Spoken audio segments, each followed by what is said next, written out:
You're checking out the Investor Shed podcast with Nick Beveridge and Jeremy Kitchen. They're on the path to financial freedom and they're taking their community with them. Stay tuned for the best free real estate investing advice on the internet.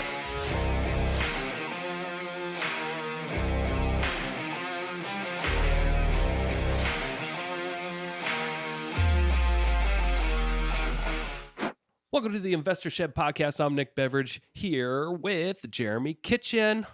Good morning, Nick Beveridge. How are we doing today? Fantastic. Dude, I'm fired up. Yeah, me Courtney too. was awesome. Courtney was awesome today. You guys are in for another treat. You guys are in for a treat every other episode. Yeah, I every swear. other episode, and sometimes it's every third episode. But speaking of treats, we have Cortney Jones on the episode. Just awesome to talk with. I loved everything she put out. She's great. Courtney is like the Pace Morby that nobody's ever heard of. That is just, oh man, she's got over 700 properties. She's done it all, and she's got some killer advice that you probably would not expect. So you're going to have to pay attention. Take some notes. Listen to this episode probably 2 or 3 times. It is so good. So good. Yeah. Let's just get into it, huh? Yeah, well, hold on. But people need a treat to enjoy the episode, Nick. You can't rob them of that. Keep it simple. Grab a Snickers. Oh, and by the way, everybody, I interrupt Jeremy and Courtney like 6 times in this episode, so I apologize. That's all good, But man. it's a free episode. Enjoy it. Here you go. All right, welcome to another episode of the Investor Shed podcast. I'm Nick Beveridge. Good morning, Jeremy Kitchen. Top of the morning to you, Nick. How we doing today? Doing pretty darn good. I am full of caffeine, and I am ready to go. Well, let's make it happen then. So we got Cortney Jones with us today on the Investor Shed podcast. Courtney, Hey guys, how are you? doing well. How are you today? Wonderful, wonderful. Happy to be here. Yeah, absolutely. Thank you so much for joining us. So for the people listening, obviously Courtney's a pretty big deal. We had the honor of doing a Zoom call with her about a month and a half ago, and I think everyone on Nick's team was just blown away by the information you provided, Courtney. So we thought it'd be really cool to get you on the podcast and talk about your investing experience. Why don't you go ahead and just start by telling us a little bit about yourself, if you don't mind? Yeah, so I've been investing for 33 years. I'm currently in Phoenix, which is actually my home. I was born and raised here, but I lived in Knoxville, Tennessee for 17 years. So I did a lot of investing there as well. And I started out doing creative financing, and I've pretty much just stuck with that my entire career. I've done literally everything that you can imagine, rehabs, buy and hold, apartments, hotels, you name it. I've done it, subject to wholesaling, a couple of my favorites. So yeah, I've been around for a while, and it's fun stuff. I love it. Nice. It sounds like you put Pace Morby to shame. Well, I don't have his energy, and I definitely don't have his web presence, but I don't really want that. So So tell us, Courtney, if you don't mind, can we start from the beginning when you were a young entrepreneur? What made you want to get into real estate? And take us upon that journey, if you don't mind. Yeah, so I never actually really wanted to get into real estate. It was really not something that I ever thought about. I was working as a secretary for a property management company, which was at the time just a job. And on a date, I went to a real estate seminar, which was a no money down seminar. And I just sort of learned that this was possibility and opened up my eyes to the idea. And over the course of the next couple years, I really can't even say that even after hearing it, that I started pursuing it. I was just sort of a little intrigued by it. And then every now and then I'd see a book at the bookstore or something, and I'd pick it up and read it. And then, time goes on. I think I was like 19 years old at the time. And so I kind of read a couple books about it, and then an opportunity presented itself, and I bought my first condo with no money down and moved into it. And then about 2 years later, had the opportunity to buy my first subject to house through a relative, and did that. And then the next is like kind of like, I don't know, all of a sudden now it's a 33-year blur. So I can't say that I ever honestly said, gee, I want to go into the real estate business.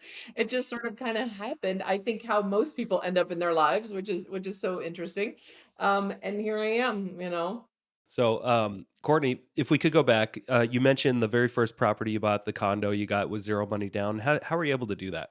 So actually it was an ad in the paper. So we're talking in the late 80s, early 90s. Like, I don't remember if it was 89, 90-ish, right around in that period of time. It was not uncommon. We actually had newspapers back then, kids, and people read them. But it was not uncommon for properties to be advertised with seller financing. And so I had kind of been, was living in an apartment, and my boyfriend at the time, and who ended up becoming my husband, but we were kind of looking, but not seriously, because we really didn't have any money or anything like that. And then we saw an ad for a property that was zero down and owner finance. And so I at least was experienced enough to know what that was, because we'd been to that seminar, and I was like, oh, wow, this could be one of those deals. So we called on it, went and looked at it. It was perfect. It was a condo at the Point, which is kind of a resort area here in our area, and went and looked at it, loved it. It was the perfect size, and so we went forward and purchased it. So it was not uncommon for properties to be advertised that way at that time. Gotcha. So is seller financing with 0 down? Yeah, Wow, yeah. awesome. Did the condo need a lot of work, or was it move-in ready? It didn't need a lick of work. It needed the carpets cleaned, that was it. And we moved in, cleaned the carpets, and it was good to go. Nice little two-bedroom condo, which I wish I still had today. That would be lesson number one in this call, is to never sell properties, because we bought that for, I think it was like $73,000 we bought that for, in a resort community. It was a two-bedroom, one bath, or two-bedroom, two bath, actually. And today that would be worth about a $500,000. Wow. Okay. So rule number 1, don't sell your Yeah, properties. for sure. I'm learning that as I go too. Flipping doesn't make any sense. I want to keep it things. So yeah, go ahead, Dick. And you mentioned property number 2 you bought on subject 2. Can you tell us, a little bit about that? Because that is a very creative strategy, that I think might become more and more common, I'm just guessing, over this next decade, where you have so many great loans in place right now and interest rates are so high. But can you tell us a little bit about that? Yeah, for sure. I mean, we're definitely looking for more sub two deals right now for that exact reason. So that one was kind of a unique situation. My family, all is from Massachusetts. My uncle moved down to Tennessee and bought a marina and wanted my mom to come out and run the marina. So my mom went out there, fell in love with the place, and decided to go run the marina, and had to be there in 2 weeks. And so she owned her home, and she basically was like, look, I don't know how much equity is in this. I've only owned it for 5 years. You guys have been talking about getting a house. This was like 2 years later. And so she said, do you guys want to just take my house? And we were like, sure.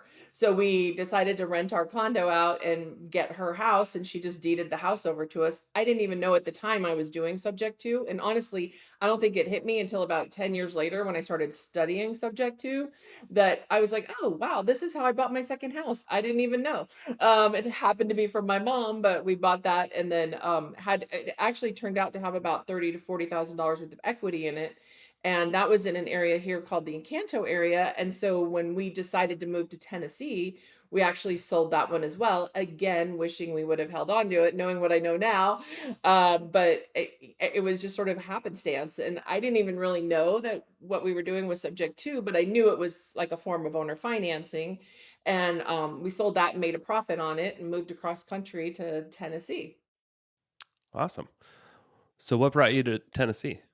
Well, number one, I missed my mommy. That was the biggest thing. I was still young, and my mom and I are really close, and so I missed her. She was there running the marina, and honestly, growing up in Arizona, I mean, I love it now, but I always couldn't wait to get out. Like, we don't have a change of seasons. It's hot as heck. It's brown everywhere. It's better now, but and so just as a kid, I mean, I was young. I just wanted a change of seasons. I wanted to live somewhere different. And since my mom was gone and I missed her, we were like, well, we don't have any reason to not move, so let's go try it.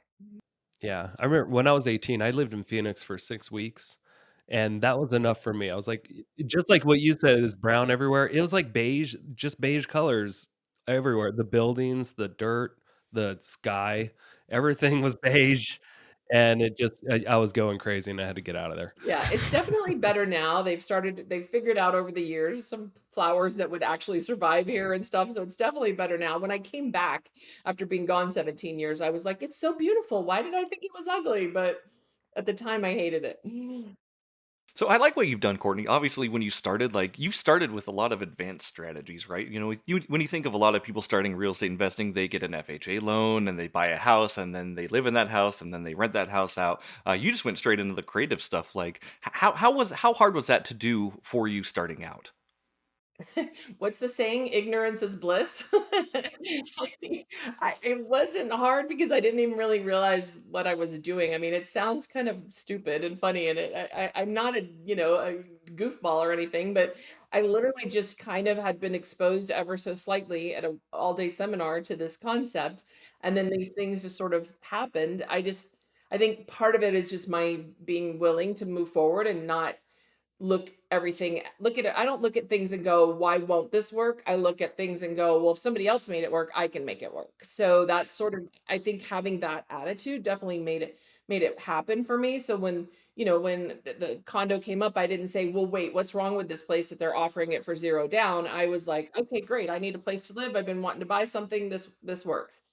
Same thing with my mom. I could have thought of all the reasons to not do that, or is this legal, or can I, and I was like, my mom's giving me a house, it's this should be normal, and so I think it was just honestly just not knowing any better and not questioning what everybody thinks is the norm, because I was 19, 20 years old, 21. I didn't know what the norm was. I was just kind of doing it. And Courtney, I don't know if you can back me up on this because you've been around the block when it comes to real estate investing. I've also been a part of subject to deals, seller financing deals, and when it comes to like hard or your perspective of what's hard and what's not, um, the hardest thing for me in real estate investing has been going the conventional route and getting conventional loans and dealing with all that malarkey. The easiest transactions I ever had were seller financing and sub two. But you have way more experience, so I'd like to get your opinion on what I just said. Yeah, 100%. The only houses I've ever bought with traditional financing are my own personal residences.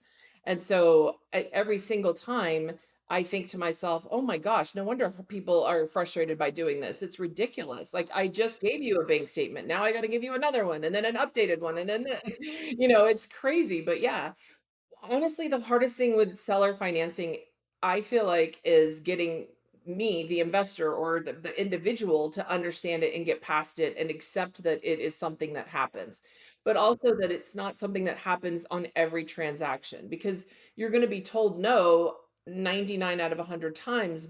And so automatically, by the time the person hears that second no, they're like, this doesn't work, and they just give up on it too easily, and they don't recognize that we're going after a small percentage of people, 1 to 2%, that are going to be in that situation. So one, maybe two people out of 100 is going to say yes. So you're going to hear a lot of no's, but once you get that yes, it's easy. And it's definitely a lot easier than conventional financing. I mean, yeah, it's ridiculously easy compared to that. And that makes sense as like a budding real estate investor. Obviously, like I just quit my W-2 job like less than a year ago, so I'm unfinanceable in a lot of options, and creative financing is a way I can get past that. So, and again, it's just problem solving, and the cool thing is you took action and you were problem solving on all this stuff, and I'm assuming you're solving other people's problems when you're buying all these properties too. Is there a certain so when you're looking for these 1 to 2% people, like what exactly are you looking for when you're looking for a creative financing deal?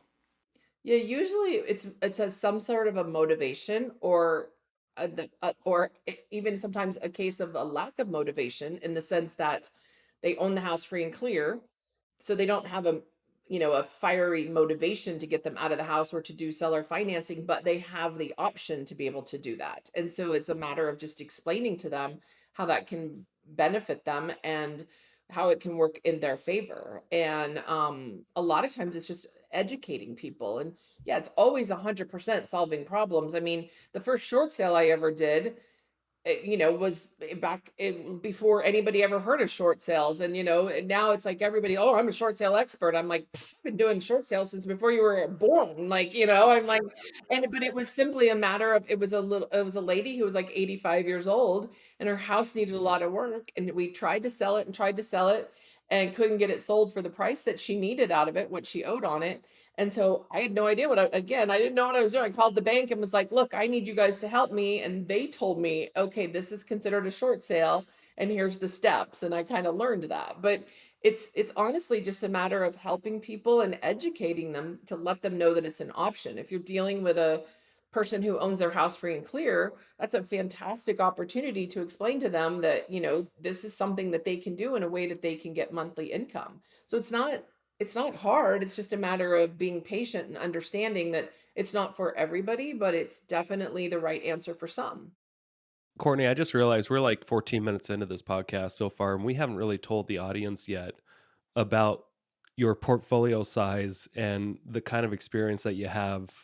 Do you mind sharing a little bit? That way people can really kind of take what you're saying seriously, just how many properties you have and how you're able to manage it all. And then we can get back into the story. So I have the 2 properties that we talked about, and that's it. No, I'm just kidding. That I happened to just get 30 years ago, and now I'm an expert, damn it.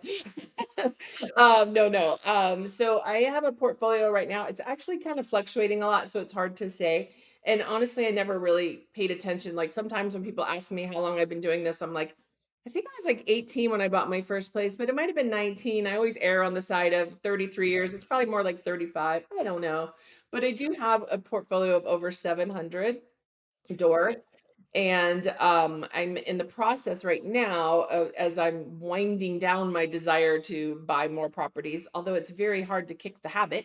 I'm in the process of trying, yeah, I'm trying to 1031 some of those into bigger buildings because it's mostly single family homes so that it's a little bit easier to package up and sell or gift to my daughter or whatever, may happen. So we'll see what happens. Gotcha. So, Courtney, when you start getting over like 25 properties, um, I feel like you're probably going to be pretty financially okay for the rest of your life. But when you get into the hundreds, like what you have, does it start becoming like a I don't know, like a Beanie Baby obsession kind of collection thing, or is there something else driving you? Is it like what kind of mindset do you have to be in to just keep hitting the gas for as long as you have and acquire that many properties and bring on that many headaches or change that many lives? Who knows? But you tell us what has gotten you to this point and why. Yeah, it's a great question. Somebody asked me recently, they said, "Well, when is enough?" And I was like, "Oh my God, it was enough 10 years ago. I just can't stop for some reason." Um, I mean, honestly, I have kind of stopped over the last 10 years. When my daughter turned about 10, she was on a travel volleyball team. And so for the last 10 years, we basically were traveling with volleyball all the time. And it was kind of crazy. She was really competing at a very high level with the USA juniors team and things like that. So I really didn't haven't done a whole lot in the last 10 years other than counseling and mentoring and helping others and then picking up a property here or there. But as far as doing any kind of direct marketing and really trying to build the way we were 10 years ago, we really haven't done that. We've been kind of moving things into apartment buildings and hotels and things like that so that we could take it a little bit slower. I completely stopped doing rehabs in the last 10 years. Did my first one last year for the first time and remembered why I didn't want to do them anymore. So I mean, yeah, I think that at some point it was just literally about, I mean, we had an office. So I was the broker owner of a real estate company. We had a property manager division. We had people running that part. We had the investors on our in our office. We had agents in the office. So I think it was more a matter of it was just the day-to-day running and I wasn't really thinking about the fact that holy crap, this empire is getting to be enormous and we can stop now. It was more I was providing jobs for people and we were still solving problems and helping people on a daily basis. So there was no reason to question it.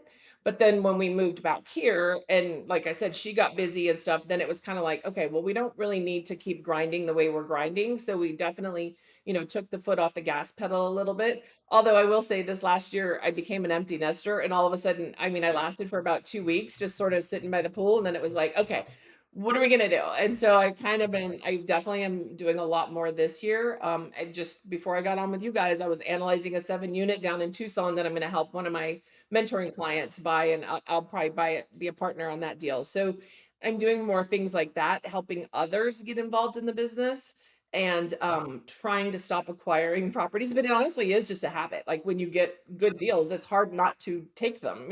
Yeah. what's the benefit of saying no on things at work, right? Like, especially if you've got the skills and know-how. Yeah, and it's like, if I'm a licensed agent, and I'll pass these things on to others as well. So, like this 7 unit that we're dealing with right now, I gave it to 3 different people over the last 2 weeks because I thought the numbers were good, and people that I've been trying to help get in the business. And, "Oh, the neighborhood's too yucky. Oh, that, blah," and I'm like, "Oh my god, the numbers are so good on this."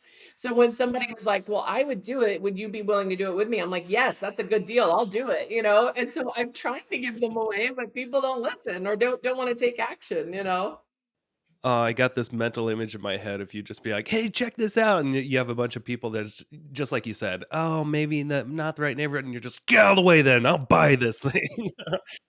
Exactly. That's exactly it. It's like, okay, well, fine then, you know? It's like, I'm trying to help you. These are the same people who will say in a oh, I want to be like you. Okay, well, I take risks. So you gotta, I mean, calculated risks, but risks, you know? You take action, you make decisions. I think that's people really struggle with that these days. I feel like that's one of the biggest things people struggle with is just making decisions and taking action. Like we have all the information in the world that you can absolutely dream of.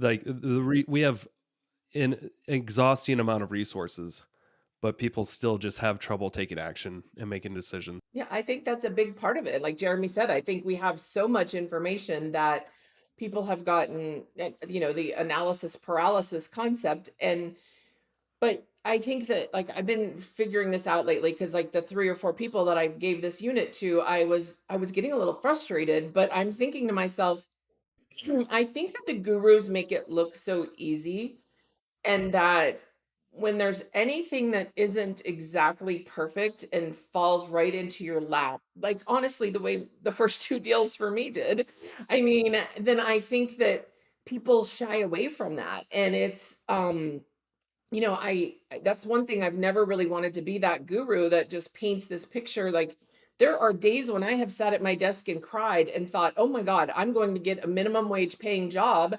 and where I know there's a check coming in every week because I don't know how I'm going to pay these 20 people in my office tomorrow. And you know, it's extremely stressful. And so people who make it look easy, I think, do a little bit of a disservice to those that are trying to get started because it's definitely not easy when you're getting started.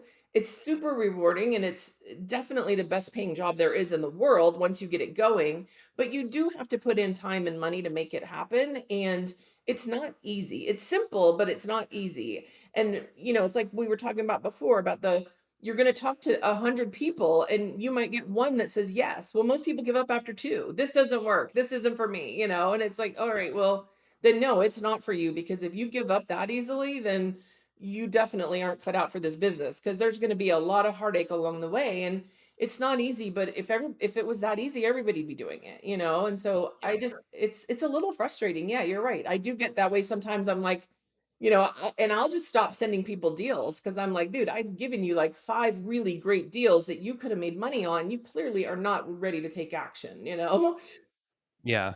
So I would love to like switch gears a little bit because you mentioned like having those nightmares of like maybe not being able to make payroll. Um, let's talk about the reasons why people shouldn't invest in real estate or maybe be entrepreneurs if they're not fit for it, if you don't mind. Because I definitely like I feel like I had a pretty good run the last decade, but the last year and a half has just been hard. Really hard. And about 6 months ago, I did have those struggling nights where I'm just like, shit, am I going to make payroll? Because there's just so much going on, so many expenses. I got into way too many renovations and over leveraged. And, at a point, I feel like a lot of people go through that kind of stuff. But it sounds like you went through some of that.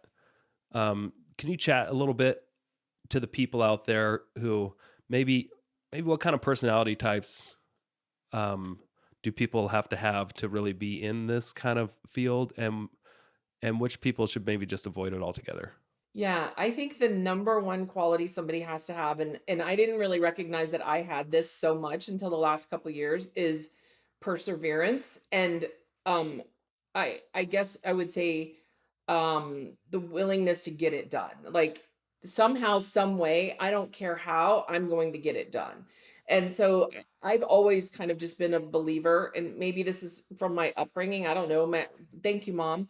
But maybe it's just I've always been a person who's like, if one other person has done it, then I know it can be done. Like I don't need proof. I don't ask. I don't question. I don't. I just go, okay, well, let me figure out how to get it done. So that resourcefulness for me is probably my number one quality. Like I'm going to figure out a way to get it done. Even if I don't know anyone who's done it, it's like, well, it doesn't seem like it should be impossible. Where other people, I think, have the exact opposite mindset. They question everything and they always are looking for a reason to not do it. Oddly enough, I married someone like that, which can be a little frustrating as well, but it's a nice balance to some degree. But so I think that you need to have an ability to just really take action and figure it out along the way. Trust your own instincts. And if you don't have that and you question things a lot, I feel like I just can't even imagine being in that position and trying to do this business. I mean, I don't know because I'm not there, but I just think that that would be a really difficult if you're coming from that mindset where you question everything and doubt everything and it has to be proven to you first. I think that would be a really bad mesh with this business because there's just so many things you just have to go forward with. And some of it's just a trusting of yourself and your ability to get it done. You also have to make decisions quickly. And you have to have a little common sense in the sense that I mean, there's some days when I feel like I'm making 400 decisions in a day. And I don't have time to run a spreadsheet on every one of them. Like it's like yes, no, that doesn't sound good. Okay, let me see that. Let me go. Okay, yeah, that would work good. Let's do that. I mean, you don't have time to analyze everything to death. You have again, it's just a trusting of your instincts and your common sense and the fact that okay, I could possibly make a mistake in this decision, but when we get there, if we get there, then I'll figure it out as well. So along the way, I know that whatever happens, I don't consider them mistakes. I just consider it, okay, well, I so that didn't work out the way I planned. Let's try something different. And so I really think those are some of the qualities you have to have. You can't beat yourself up and second guess everything. You just got to go forward and then be like, okay, let's do this. I love that. And then just kind of going off that a little bit, I know, Courtney, you talked about calculated risk just a little bit earlier, and this kind of ties all back into that. But if someone were to try to get started in this business, like what exactly is calculated risk to you? Well, I think it's a little different to everybody, obviously, because I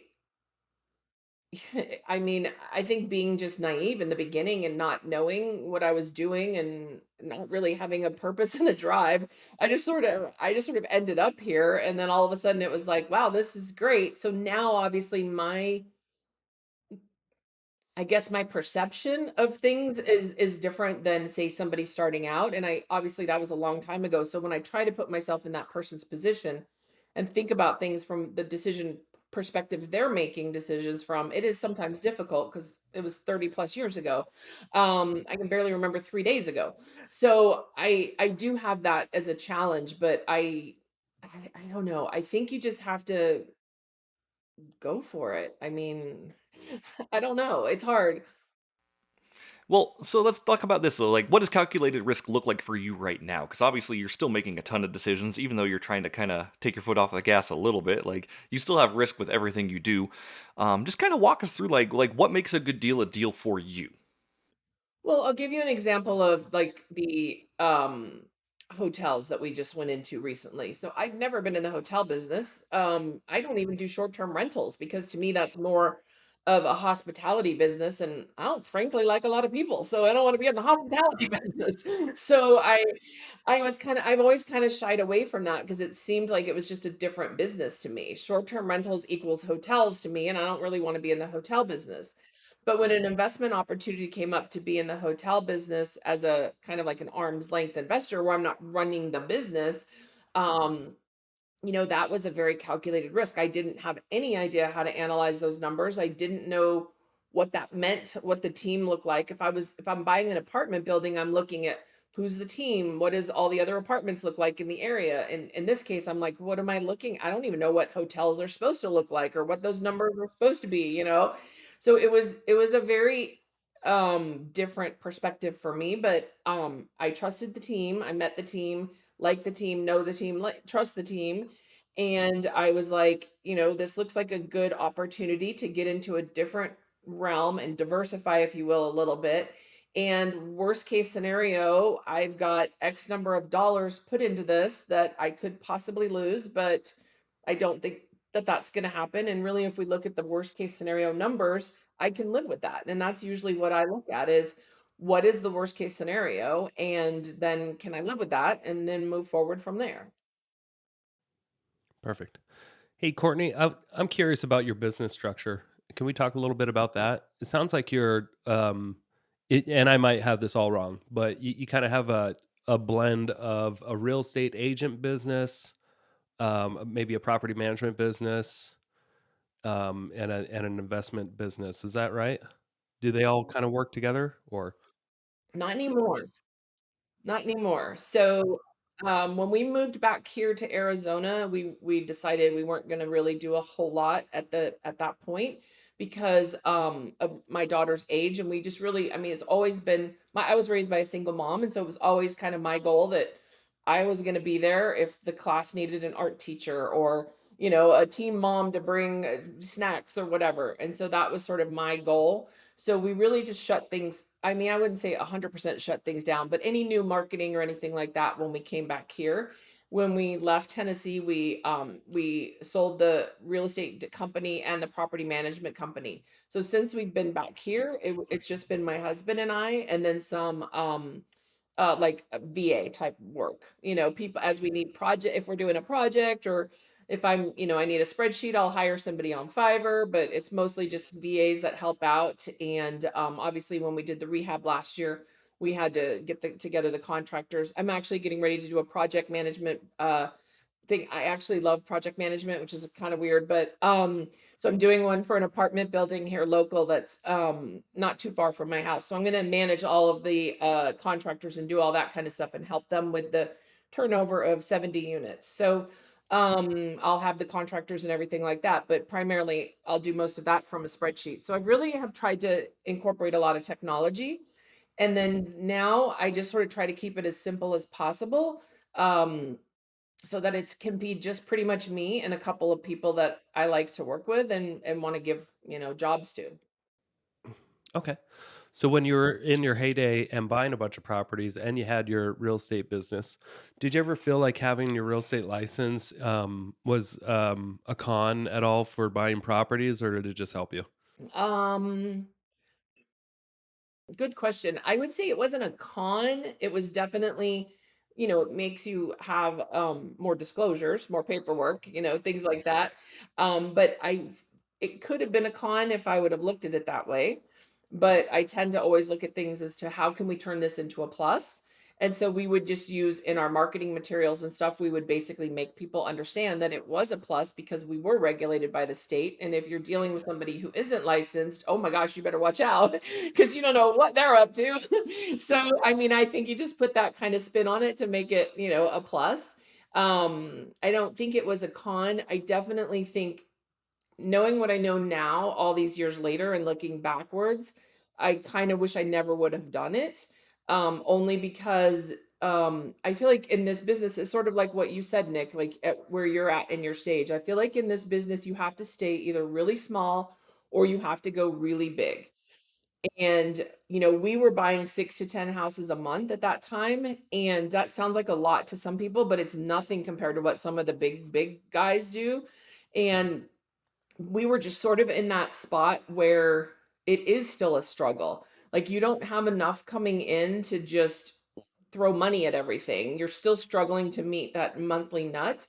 And so it just I if by having the real estate license, I think I used it as a way to say, well, this is another profit center, so we're going to have this. But then the next thing you know, you're spread out so thin with all these different departments and divisions and everything that it is a lot more stressful. And honestly, the bottom line money coming in is no different. So like now I'm way more profitable now as a one person shop doing a whole heck of a lot less And if I wake up one day and don't feel like working, I don't work. I go sit by the pool and that's that. And but you can't do that when you got 20 people depending on you for payroll and stuff. And so I definitely I don't think it's a con, but I think that people use it as a crutch because they don't want to give away some money.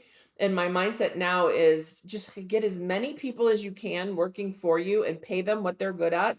Stop trying to be an expert at everything and just do what you do well and let other people reap benefits from that too. Okay. So what you mean by that is like hire a property manager. Don't try to be, if you're flipping a property, don't try to be the contractor. Just do one thing. Either you're an investor or you're a real estate agent or you're a property manager or you're a contractor. Is that what you mean by that? Exactly. You don't I mean, you can't be everything. People come in all the time and they're like, "Okay, I wanna be an investor, but I wanna go get my license first." And I'm like, "Oh, okay, so do you wanna be in the real estate business or do you wanna be in the investor business?" And they're like, "Well, what do you mean? It's the same." I'm like, "No, it's 2 totally different businesses. 2 totally different businesses. Same commodity, 2 totally different businesses. If you wanna be a realtor, you're gonna be doing this path and all this marketing. If you wanna be an investor, you're gonna be doing this path and all this market. It's totally different businesses." And so I just think you have to pick one. So one business you're acquiring clients and maintaining clients. In one business you're acquiring assets and maintaining those assets. For sure. And and they aren't the same. Courtney, do you have any horror stories from anything that's happened on any of your creative finance deals, or anything that just went completely wrong, or just more right than it should have went? Horror stories on deals. Gosh, the only horror stories I really can ever think about is tenant ones. There's not I mean, we've had really great sellers. Like we even at one point we owned 3 of the 4 houses on a cul-de-sac because one of the sellers told his neighbor who told his neighbor, and so we actually owned 3 of the 4 houses, all of which we got on seller financing. So we've had really good luck with that. I mean, we maintain those relationships. We, communicate with them. We, do all the things that you should do in, in a professional business environment. I don't think I've ever had a bad only headaches I've ever had in this business are dealing with banks and short sales, which I refuse to do anymore. My husband loves those, which is just bizarre. And so I don't do those anymore. And then tenants. I mean, we had tenants pull guns on other tenants and tenants we had to support in a unit for 6 months because they went into a psych ward and all those kind of crazy things. But no, nothing with creative financing deals. Speaking of creative financing deals, so Pace Morby always puts out there that when it comes to seller financing or subject to, you have like two completely different types of sellers. And I just want to hear your opinion on this too, because you've been doing this longer than Pace. But he says, if you're going after a subject to type of seller, those people are typically in pain. And if you're going after a seller financing seller, those people typically want gain or they're greedy. They want more money.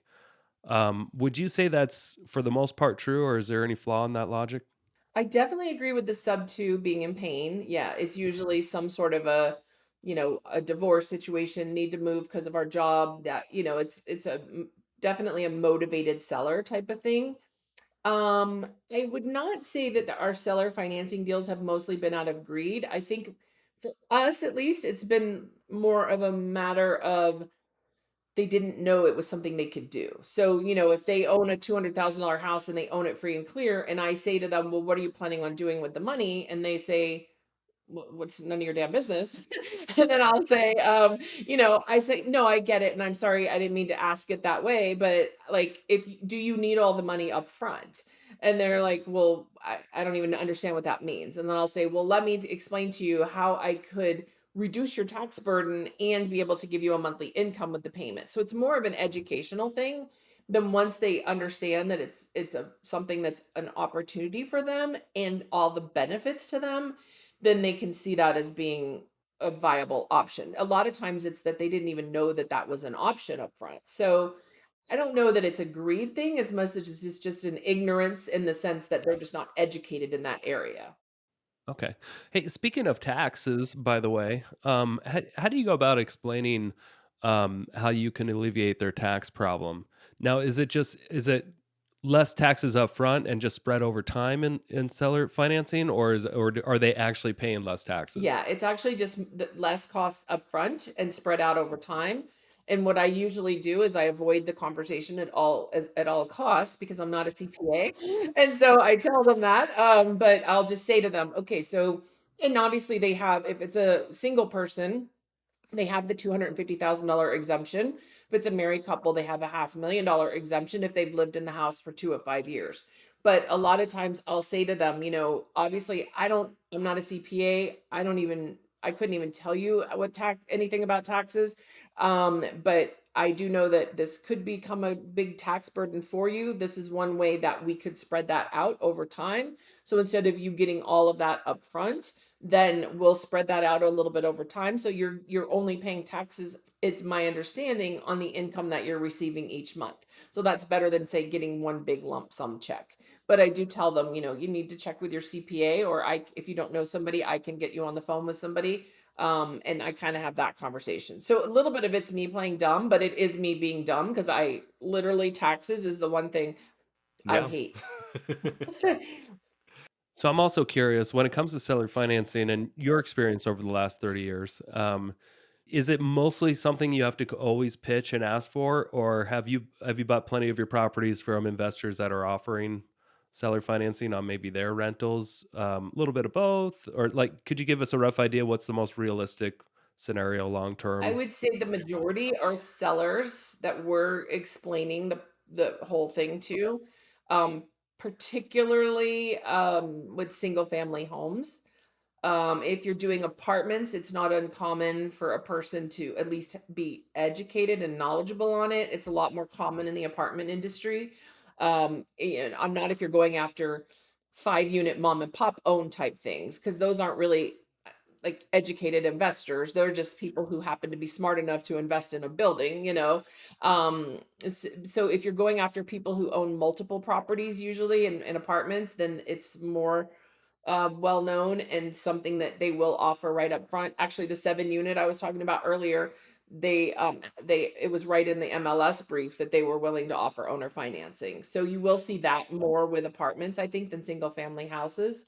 I would say probably 90% of the things we've acquired with owner financing have been us educating the seller. Okay, nice. And do you prefer single family or apartments at this stage in your game?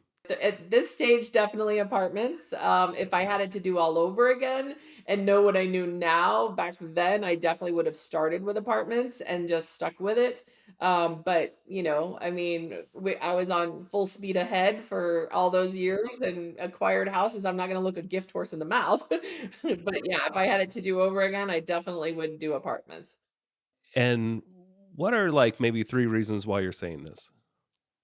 Well, I'd say the biggest reason is sort of like what I tell my realtors that so I coach realtors and I tell them, why would you deal with $80,000 houses when for the same amount of work and effort you can do with an $800,000 house and make, twice the commission or more. It's the same type of thing. It really isn't that much more work.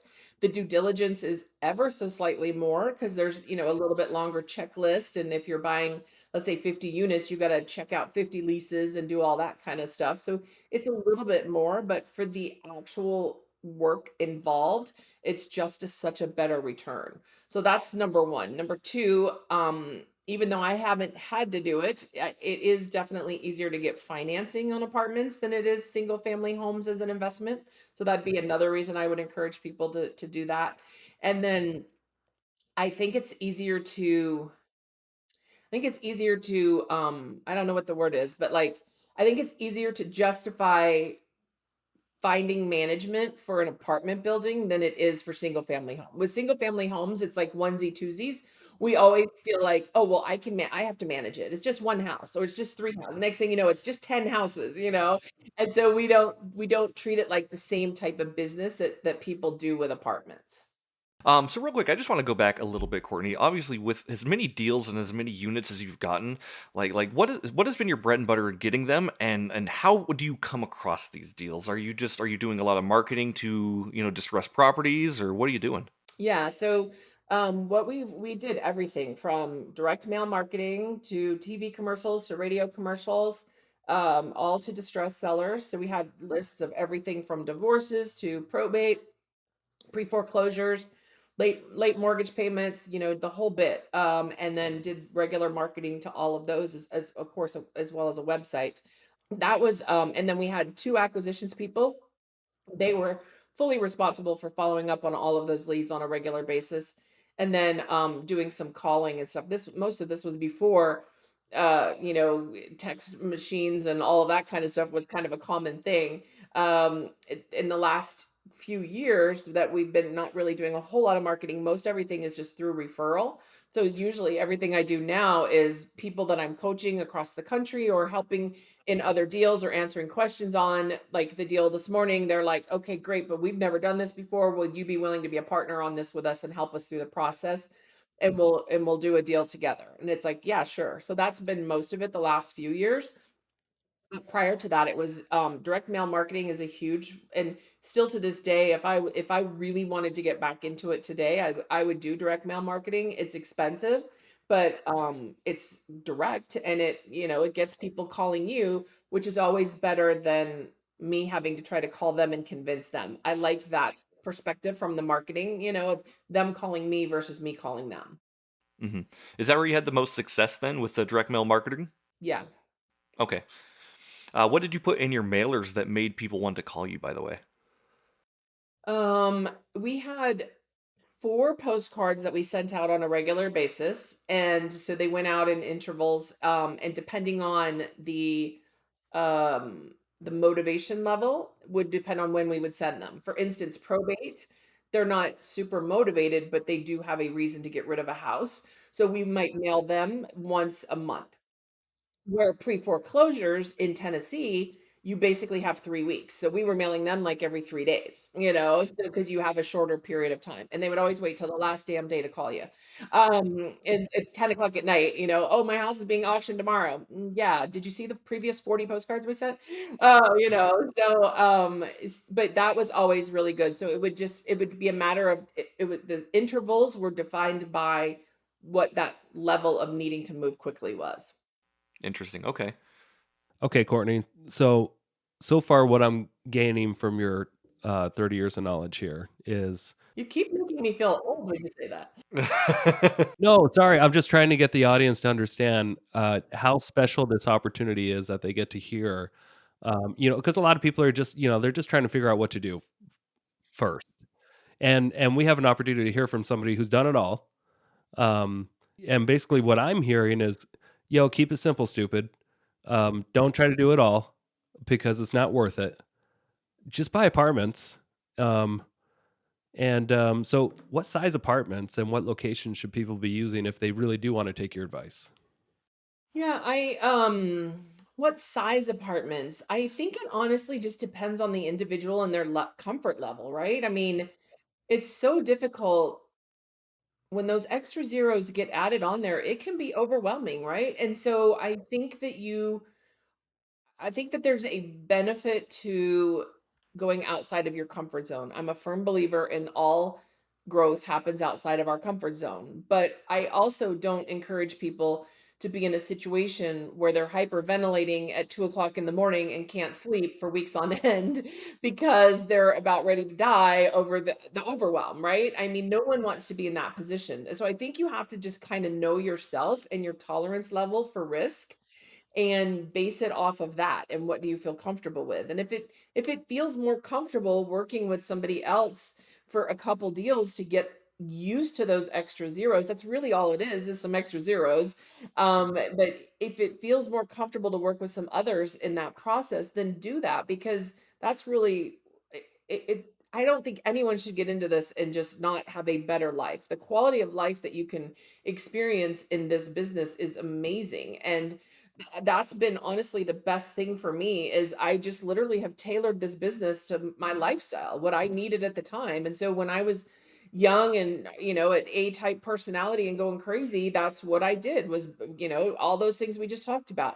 When I was a mom at home and wanted to spend that time with my kid, just turn the knob and shut it down a little bit. And, now that I'm an empty nester again, it's like, all right, let's turn this up a little and see what happens. So I love that you can design this business to work with yourself and where you want to go in your life. So I don't think anyone should go crazy, but I think that a lot of times I see people being like, "Well, I want to buy 30 houses this month." And I'll say, "Why?" Like, and they can't tell me why. And it's like just they want to do it because they've heard of other people doing it. And I'm like, for most people, buying 5 houses a year will change your life drastically. That's it. 5 houses a year. Like, and that's not a full-time job. That's part-time. And so if you bought one 10-unit apartment building this year and then you don't do another one for 2 years, your life has pretty much just changed. So I think you have to find that tolerance level for yourself and really dig deep as to why you're doing it. Like, do you really want the grind and because believe me, when I was buying 6 to 10 I was working 80 hours a week. I don't care what anybody says. I wasn't sitting by the pool. I was working my tail off. And I was losing sleep because I had payroll to meet and a $50,000-$60,000 nut every month to crack. And it's stressful. I don't want to be that again. I think most people get into this business because they want financial and time freedom. And when you're doing it at that level, you rarely have that. Yeah. Rarely have either. Exactly. I've definitely experienced that. Okay. So when it comes to size of apartments, it's just go with your comfort level, but stay outside your comfort level a little bit so that you can learn and grow. Um, but like for instance, 20 units compared to 200 units, is there much of a stressful difference there, or is it just a number to It's you? honestly just a number, but if for I have experienced that most of my newbie people that I'm working with, it is a big deal. Like, to me, I'm just like, I have to go, okay, yeah, it's an extra zero. But for them, it's like, it's an extra zero, And so Well, I feel like for newbies, 20 units is going to make them hyperventilate anyway throughout the night.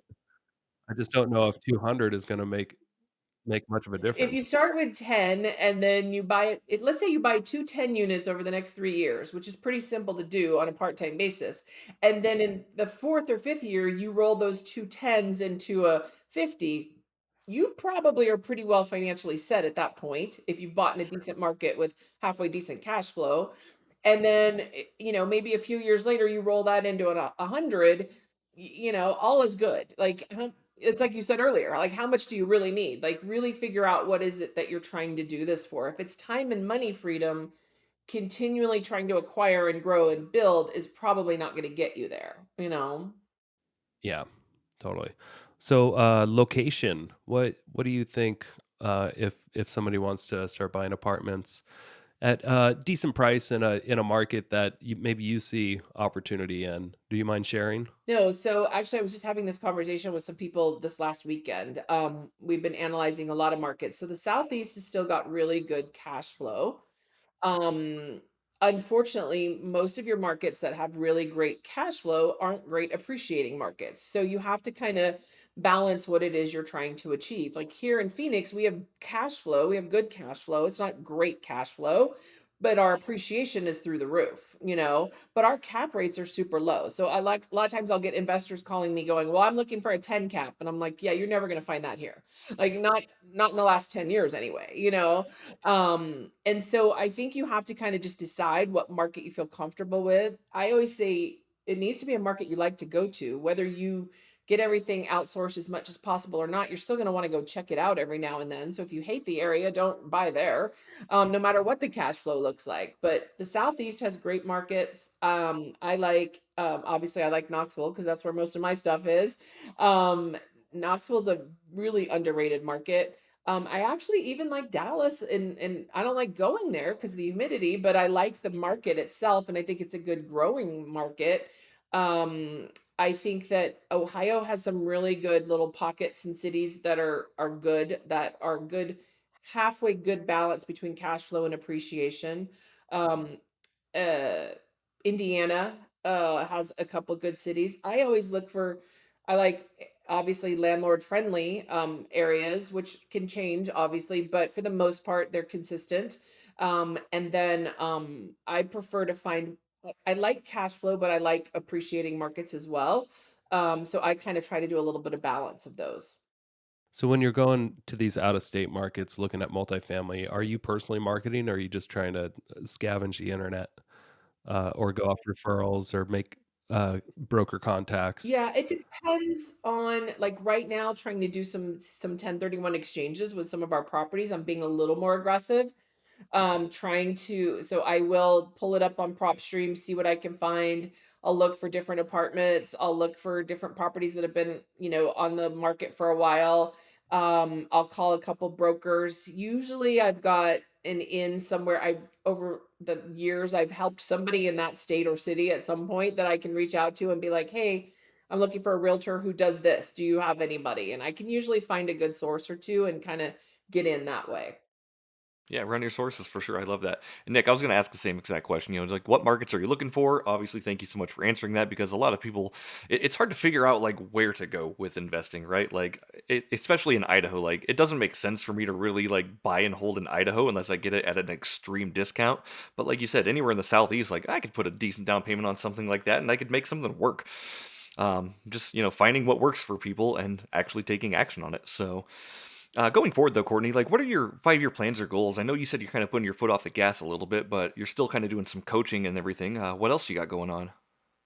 Yeah, I honestly think that's probably the next 5 years. Man, 5 years goes by fast. I mean, just this morning I woke up and said, "Holy crap, it's May already." Um, It's almost been 5 years. I honestly think I'm figuring out this empty nest thing. I'm trying to not buy as much and trying to take my mind off. I have to acquire every great deal I see. And I'm trying to spread that a little bit. I do have my real estate license. I've been actually enjoying working with a lot of investors in the Phoenix, come into the Phoenix market and wanting to buy here. That's been kind of fun. I don't really, work with buyers and sellers that much, but with investors, I do like it because it has a component of I can help them learn for the most part, as well as help find them properties. And so it's really kind of just a matter of giving back a little bit, helping others. And I mean, I don't know. The beautiful part about being where I'm at now is I don't really feel like I need to have a plan. Like I've, I've done a lot of things. I've enjoyed everything. We're taking my husband and I are taking a month off this summer to go up to Montana and just enjoy, the parks and stuff like that. So I mean, I don't know. I'll take it as it comes. We'll figure it out. Come stop by Idaho. Come say hi to Nick and I when you come up for sure. And we actually may be coming by Coeur d'Alene. We were trying to map that out last night. Oh, okay. Well, perfect. You can stay at my house. Yeah, Nick's got an Hey, Airbnb all set up for you. So, I'm curious so you've gotten to the stage where, you've been very successful. You bought a lot of assets. It, have you yet splurged on anything cool that you're willing to share? Yeah, it's so funny. I'm the cheapest person in the whole wide world. I still like, I mean, I clip coupons, I bargain shop. It's just really not my thing. I drove a minivan until like 2 years ago. I mean, a Honda minivan, not even a fancy one. It's just kind of not my thing. I mean, we did redo the house and redid the pool and a waterfall and all that kind of stuff. I'm really just more about the family time and friends time. And it's not really, travel is probably the biggest thing we splurge on. When we travel first class. When we take trips, we don't, we went to Hawaii for 3 weeks. We don't go for a long weekend. We go for a while and we, do it all kind of right. That's probably the biggest thing we splurge on. But even still, when I do it, when we come home, I'm like, oh my gosh, look at how much we would have saved if we would have flown coach. My husband's like, okay, whatever. Look at how now I have to miserable we clip would more have been. coupons. Well, I'm curious. Okay, for someone who has flown first class, is it worth it? Yeah, definitely, especially on longer flights than in like an hour and a half or something. Yeah, for sure. Yeah, like I would never go like to Switzerland or Europe or any of those places. Even Hawaii now, I'm kind of like, it's 6 hours. That's miserable, man. So even when I'm traveling nowadays, like my upgrade is the emergency section because I get a little bit more legroom. I'm like, I'll take that seat. Yep. All right, so we're approaching the hour mark here, Nick. Do you have anything we want to talk about before we kind of get into the wind down questions? No, let's get into the final questions because I'm sure Courtney's got to go soon. Like, she's got to go put her feet in the pool. Put her feet Exactly. and clip some more coupons. I Just love it. So before we get there, Courtney, I just want to say like thank you so much for joining us today. It's been awesome talking to you and just hearing about your story and hearing about your success and your growth and everything you've created. So again, thank you so much. But we do down the show. Yeah, we wind down the show with just a couple random questions here. I always say that every time. They're predetermined. But if you have one business or investing book you recommend every single person read, what would that be?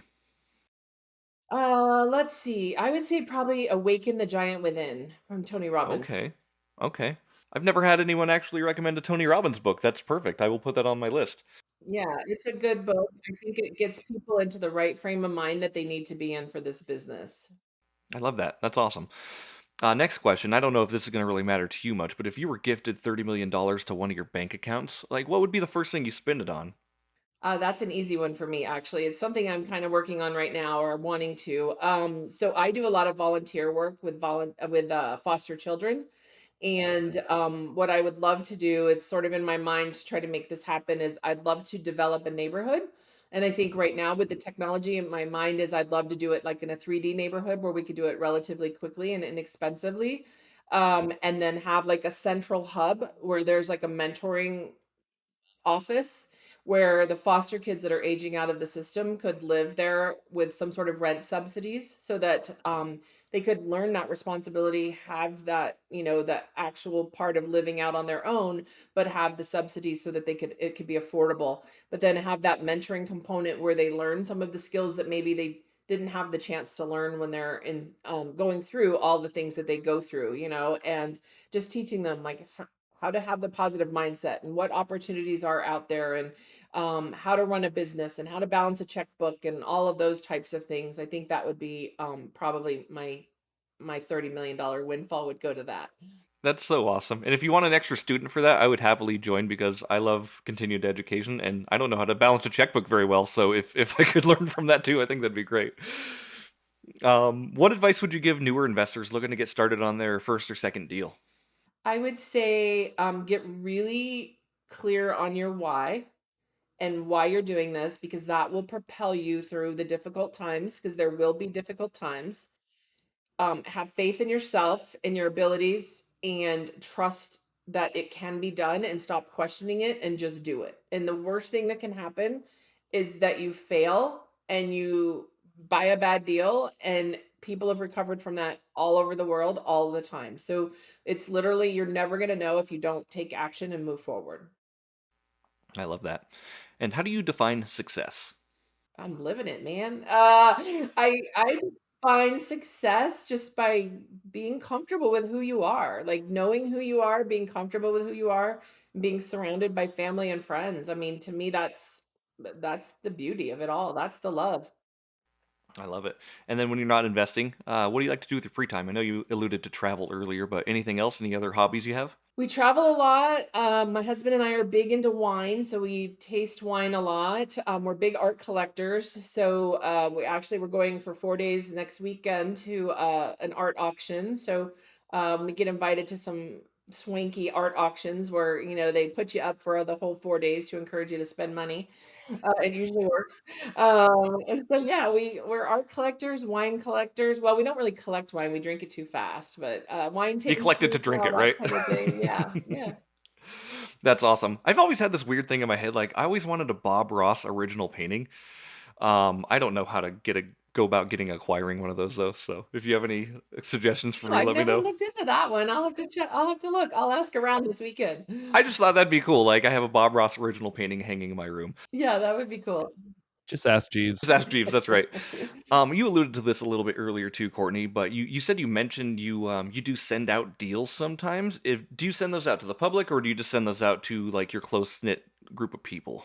So I have a buyer's list that I work with, and I send them out to the people based on what they're looking for. So if somebody's looking for single family homes, but it's an apartment deal, I'm not going to send it out. If they're looking for apartments, I'll send it out to them. So I have a short list, and then I have a big list. So Gotcha. And how would anybody get on your list if they wanted to? Speaking for myself, of course. okay, so for you, you know how to email me. You could just email me what you're looking for. But anybody else, they could go to bestreitips.com and there's places on there that they could access. Perfect. Last question for you, Courtney. Where can people find out more information about you in general? BestREITips.com would be the best place. There's all kinds of stuff up there. I do a lot of training on there. A lot of my training videos are up there. My bio, there's a link to all my socials. I'm not really a social media person, but they're there. I try. You can find me on Facebook at least. Yeah. And if you're watching on YouTube, you can see her eye rolls as she Exactly. talks about social media. Yeah. Well, perfect. Anything else you would like to cover, Nick?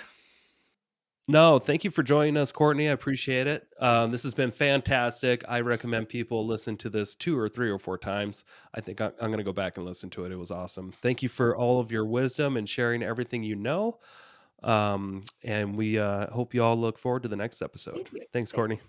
Thank you so much for checking out the Investor Shed podcast. If you enjoyed your time, make sure to leave a 5-star rating and review on Apple Podcasts and Spotify. Follow along on YouTube, TikTok, and Instagram at The Investor Shed for shorts and promos about each episode. Do you want to be a guest or know someone who has great real estate investing advice and stories? Reach out to us at theinvestorshed@gmail.com.